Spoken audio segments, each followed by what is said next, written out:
उनका गुरु जी, आप मौन क्यों हो गए? बोले सौ महात्मा भगवत प्रेमी असंभव, 100 संख्या में असंभव बोल दिया था बल्लभाचार्य कि आप ढूंढो और 100 महात्मा मिल जाए भगवत प्रेमी असंभव।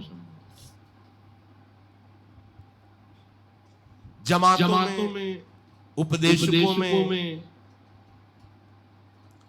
खोज करने पर आपको सदाचारी मिल सकते हैं, कर्मकांडी मिल सकते हैं, ज्ञानी मिल सकते हैं, प्रवचनकर्ता मिल सकते हैं, लेकिन भगवत प्रेमी महात्मा जो सर्वत्र भगवत अनुभूति से तृप्त है, जिनकी दृष्टि में ब्रह्म के सिवा कुछ नहीं है, ऐसे तो केवल हरि की कृपा से परम दुर्लभ है महापुरुष का संग मिलना। और ऐसे महापुरुष का संग मिला तो उसका परिणाम आप में दिखाई देगा, किसी से पूछने की जरूरत नहीं। बोले महापुरुष के मिलने को हम कैसे जाने कि कोई महापुरुष, आप नहीं जान सकते, क्योंकि इंद्रियातीत तत्व में स्थित है। आप इंद्रियों से कैसे जानेंगे? वो मन बुद्धि के अतर्क विषय है, तो तुम मन बुद्धि से कैसे जान पाओगे? पर आप पर प्रभाव पड़ेगा, इससे जान सकते हो।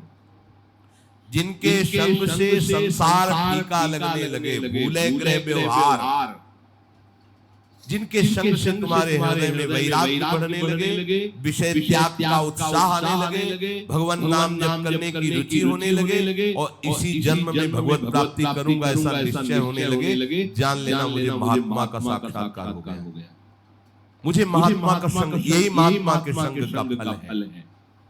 परम दुर्लभ योगी ज्ञान जनवांछित भगवत प्रेम की प्राप्ति का तुम्हारे हृदय में उत्साह हो जाएगा। ऐसे महात्मा के दर्शन, संभाषण और सानिध्य से आप में प्रभाव आ जाएगा। आपको अपने में देखना है कि मेरा परिवर्तन, मेरे ऊपर क्या प्रभाव पड़ रहा है। पर आप मनमानी आचरण करो, उनकी बातों का उल्लंघन करो तो नहीं होगा।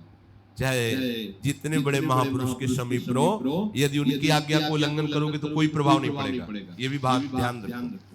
महाप्रभु श्री कृष्ण चैतन्य देव भगवान के स्वयं अवतार है, वो कोई जीव नहीं है, ईश ही आए हुए आचार्य रूप में। और कृष्णदास नाम के एक वैष्णव उपासक को आपने ही स्वयं तीर्थ यात्रा के लिए स्वीकृति दी, कृपा करके।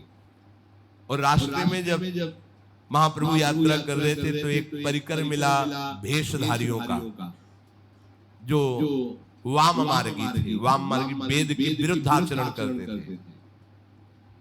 महाप्रभु तो बेशुद्ध अवस्था में रहते थे।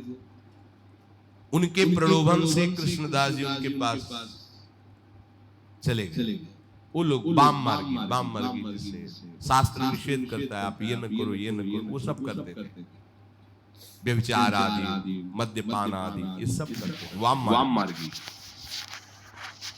महाप्रभु को जो सुधाई कहा कृष्णदास देखा वाम मार्गियों के संग। कृष्णदास ने कहा, उनसे कहा तुम्हारे पास तो बहुत लोग हमारे पास सेवा कर, वापस कर दो। तो लोग महाप्रभु पर प्रतिकूल व्यवहार करना चाहा।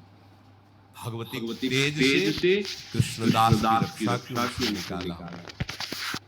अब आप विचार करो, महाप्रभु चैतन्य देव के समीप यदि उनकी आज्ञा का पालन नहीं किया, उनकी बात नहीं मानी, महाप्रभु प्रेमावतार है, कैसे आकर्षण हो गया वाम मार्गियों का।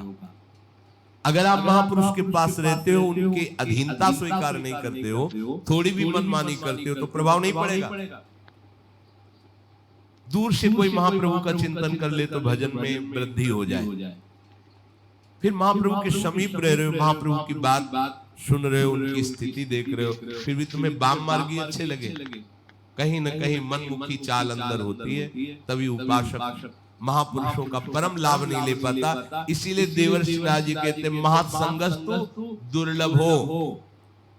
फिर अगम्यो, अगर मिल भी जाए और आप उनकी इच्छा के अनुसार न चले, उनकी आज्ञा के अनुसार न चले, तो आप उनसे कुछ ले नहीं पाएंगे। ये खास बात है। फिर आप कहोगे हमारा परिवर्तन नहीं हुआ, हमें दृश्य नहीं दिखाई दे रहा। मनमानी आचरण करने वालों का परिवर्तन थोड़ी होता है। परिवर्तन होता है मन को उनकी बात पे अधीन कर दो। महापुरुषों को अपने शरीर से भी ज्यादा प्यारा सिद्धांत होता है, ध्यान रखना। आप उनके शरीर को खूब दुलार करें, उनके सिद्धांत को रौंद दें, बिल्कुल कहीं किंचन मात्र आपको लाभ नहीं मिलेगा। आप उनके सिद्धांत पर डटे रहिए, उनकी आज्ञा का पालन कीजिए, जीत जाएंगे, माया पर विजय प्राप्त कर लेंगे। गुरुजन कोई देहा